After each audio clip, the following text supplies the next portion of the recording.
pertama-tama saya panjatkan puji dan syukur kepada Tuhan Yang Maha Kuasa Allah SWT bahwa kita bisa berkumpul untuk bisa melakukan sharing mengenai beberapa hal terkait dengan penyediaan dana PEN bagi pemulihan ekonomi, dan mungkin dari pembahasan tersebut tadi difokuskan kepada pemulihan ke ekonomi daerah.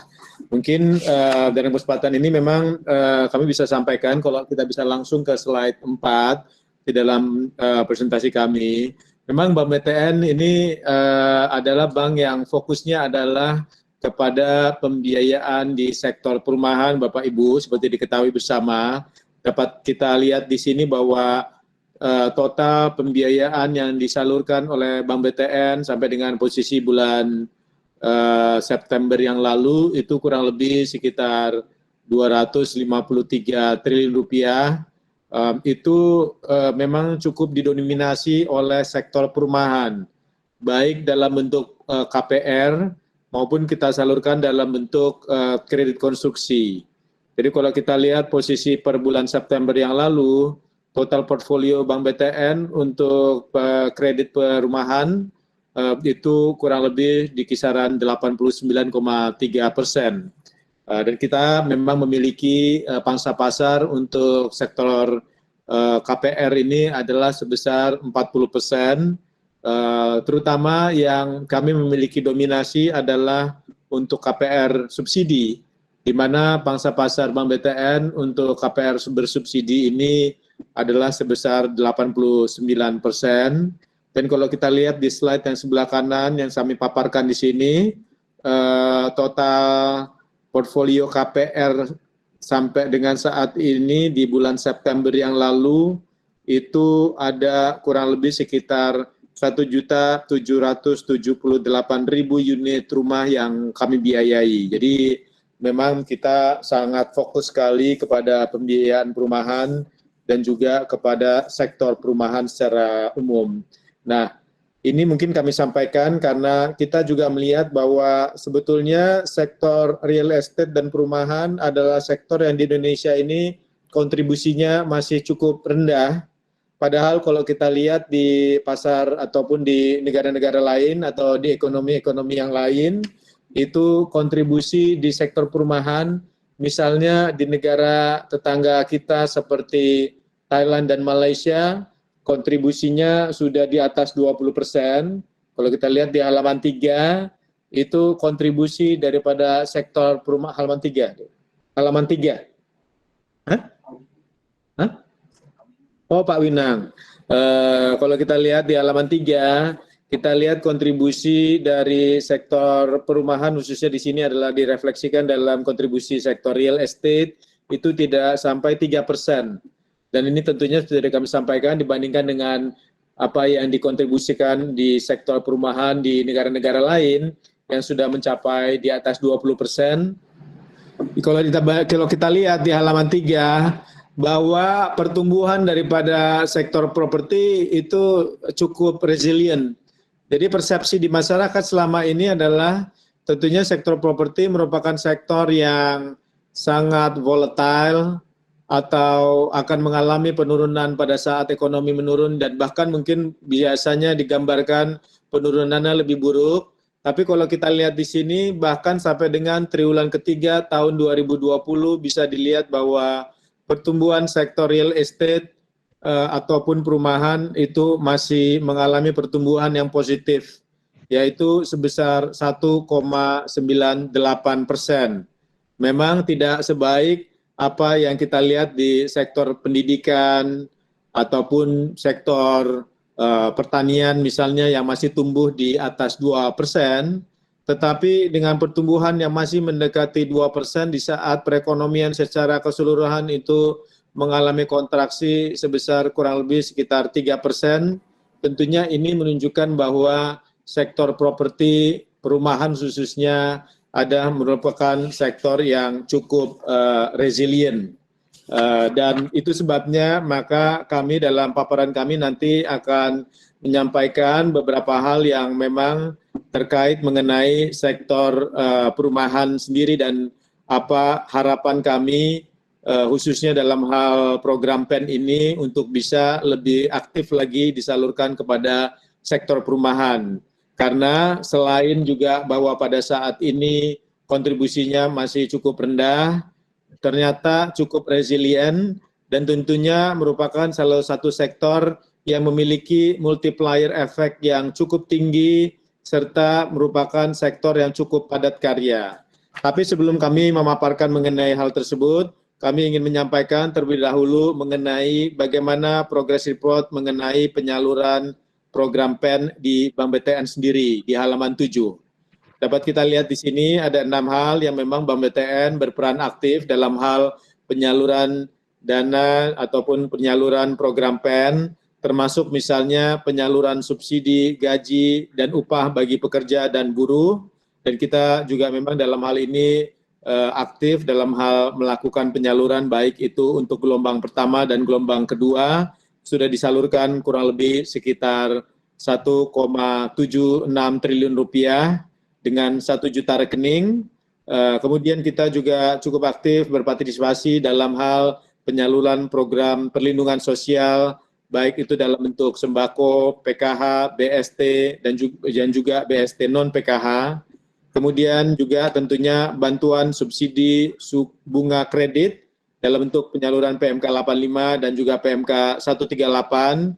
Untuk UMKM sendiri itu ada sebanyak kurang lebih sekitar 71 debitur, tetapi di luar itu memang kami masih menunggu progres daripada penyaluran bantuan subsidi bunga kredit untuk penyaluran kredit bagi KPR. Di mana tentunya sesuai dengan PP dan PMK-nya memang diperkenankan, namun memang kami menemui beberapa hambatan dalam hal meminta pembayaran untuk bantuan subsidi bunga kredit tersebut dan memang memakan cukup waktu yang lama untuk bisa mendapatkan hal tersebut.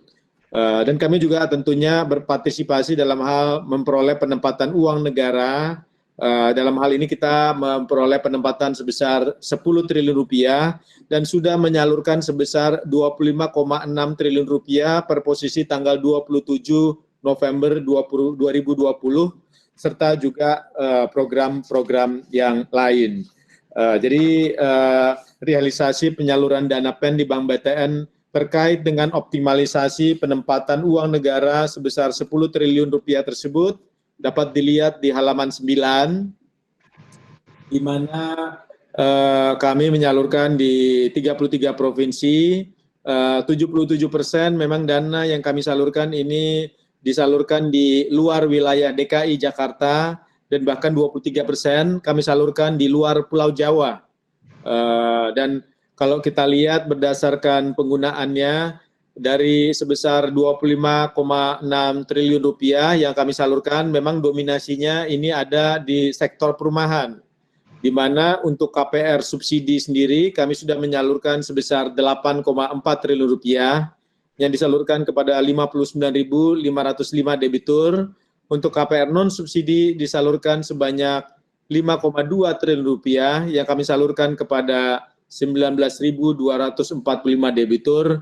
Dan kepada kredit komersial disalurkan sebagian besar adalah kepada kredit konstruksi, di mana untuk kredit konstruksi kami salurkan kepada 2.037 debitur, dan memang dalam hal ini penyaluran kredit konstruksi itu disalurkan kepada debitur-debitur yang tentunya cukup kecil, karena seperti yang tadi kami sampaikan, 6,33 triliun kredit konstruksi tersebut disalurkan kepada 2.000 debitur lebih, kemudian juga menyalurkan kredit UMKM sebanyak 1,54 triliun rupiah kepada 2.235 debitur.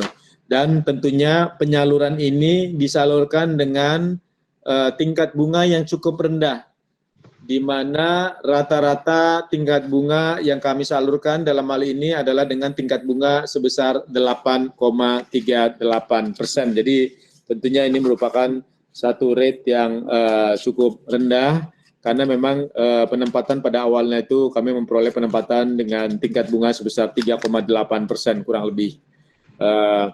Dan tadi sudah kami sampaikan mengenai sektor dan memang penyalurannya itu adalah lebih banyak kepada sektor perumahan. Di halaman 10 bisa dilihat bahwa rumah tangga itu memperoleh penyaluran sebesar 11,56 triliun rupiah, dan tadi juga sudah kami jelaskan kredit konstruksi di luar daripada penyaluran KPR. Nah, di halaman 11 itu dapat dilihat secara lebih lanjut, memang dari kurang lebih sekitar 25,6 triliun rupiah tersebut, rincian penyaluran kredit per wilayahnya dapat dilihat pada grafik berikut, di mana memang dari jumlah tersebut kurang lebih sekitar 7,3 triliun rupiah itu yang paling besar di luar wilayah DKI Jakarta itu disalurkan ke wilayah Jawa Barat. Jawa Tengah itu sebesar kurang lebih 1,37 triliun rupiah, Jawa Timur itu adalah sebesar 2,28 triliun rupiah, dan Banten sebesar 2,68 triliun rupiah. Dan ini tentunya dapat dilihat di grafik ini bahwa hampir semua provinsi itu mendapatkan penyaluran kredit sesuai dengan program yang ada. Nah, karena tadi kami menyampaikan bahwa fokus dari Bank BTN adalah kepada sektor perumahan, dan memang dalam penyaluran dana PEN kami juga fokusnya adalah kepada kredit di sektor perumahan. Kami ingin menyampaikan beberapa hal yang terkait mengenai optimalisasi dari penyaluran dana PEN tersebut ke depannya, di mana kalau kita lihat di halaman 12 ini, harapan kami adalah pada tahun 2021 untuk meningkatkan optimalisasi dana PEN bisa lebih banyak untuk bisa disalurkan kepada sektor perumahan, khususnya adalah untuk mendorong demand dan juga supply kepada sektor perumahan.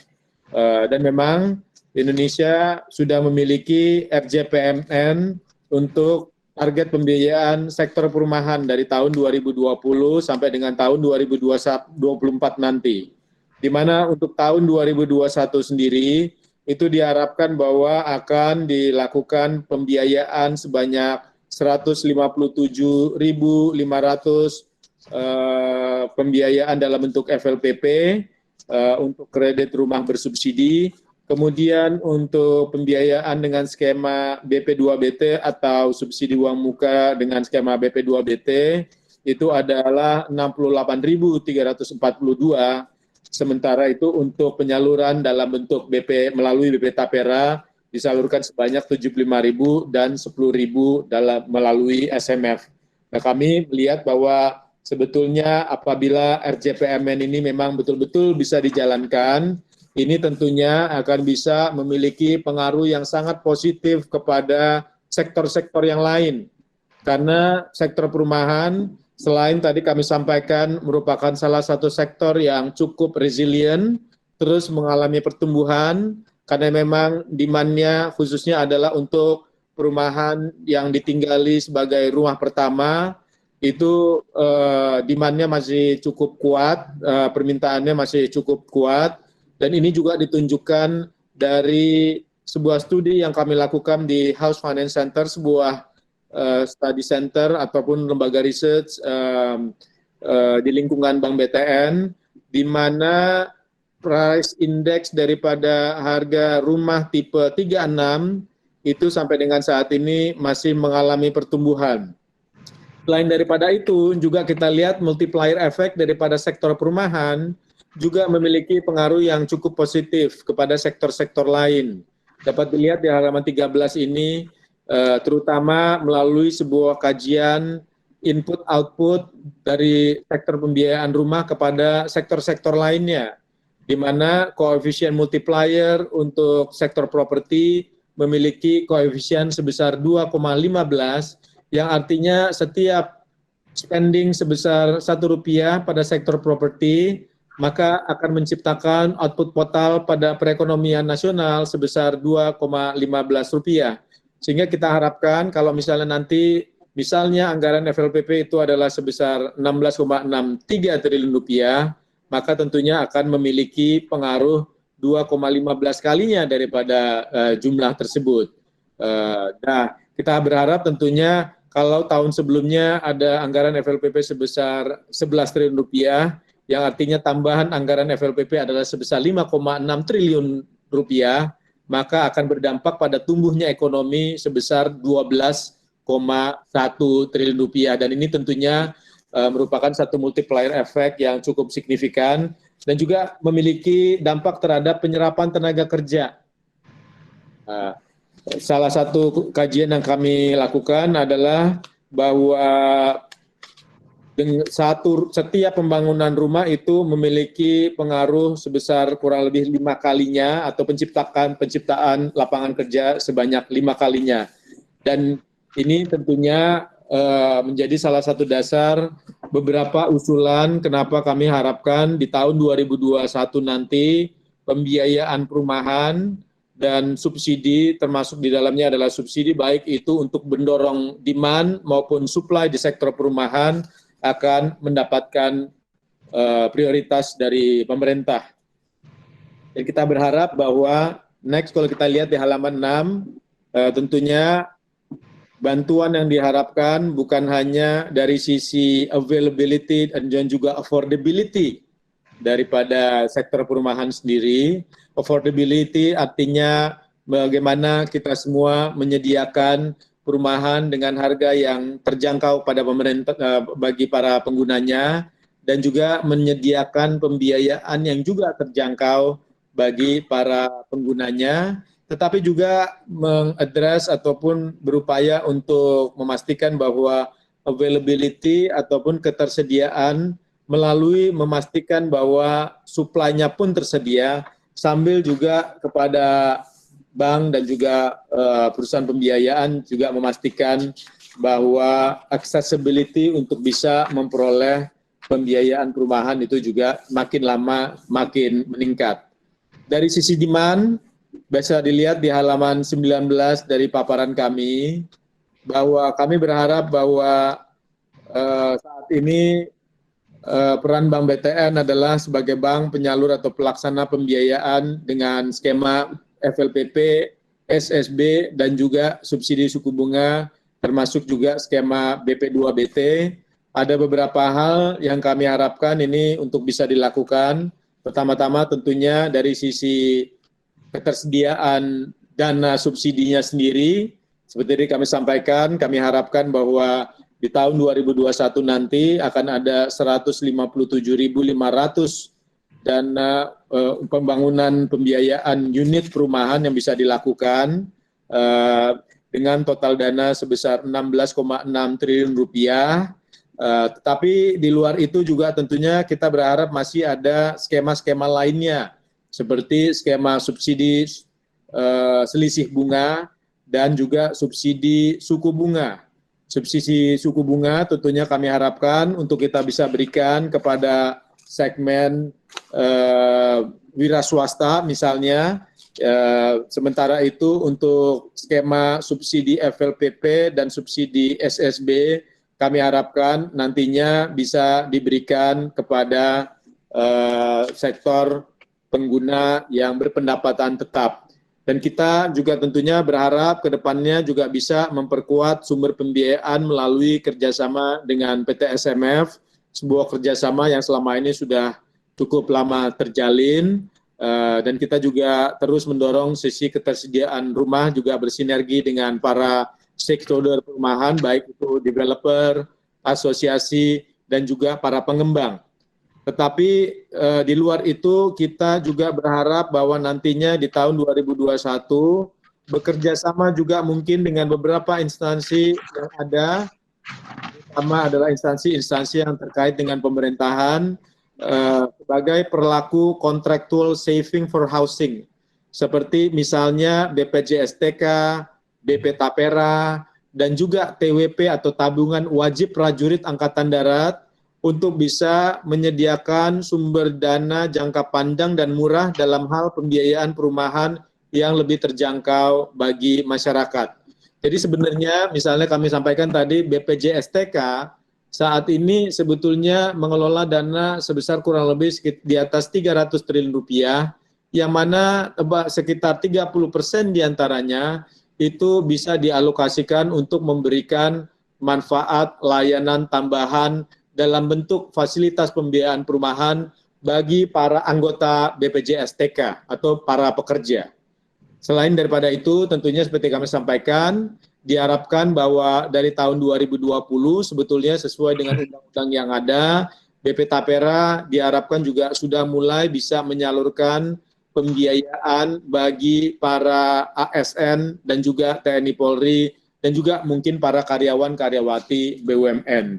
Di luar daripada itu, kita juga berharap bahwa untuk mendorong sektor demand-nya bisa juga diberikan penangguhan pembayaran dalam bentuk subsidi fasilitas pembayaran pokok dan juga subsidi suku bunga seperti yang kita lihat di tahun 2020. Memang mungkin pada saat di tahun 2020 kecepatan melakukan klaim terhadap subsidi suku bunga ini memang masih agak lambat. Namun harapan kami ini tidak menghentikan adanya subsidi uang muka dan mungkin ini juga bisa diberlakukan terhadap pembayaran pokok untuk segmen-segmen tertentu.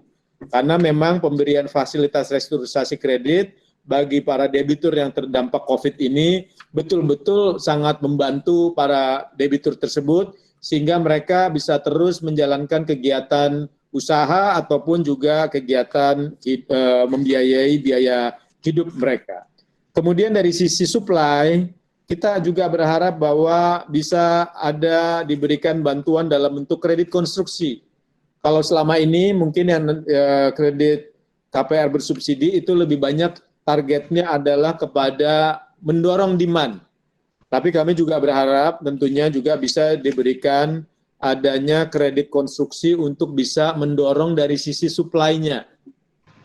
Jadi dengan memberikan fasilitas pembiayaan bagi para pengembang ataupun juga developer untuk kemudahan pembangunan perumahan subsidi dan juga mungkin untuk rumah non-subsidi di bawah jumlah tertentu.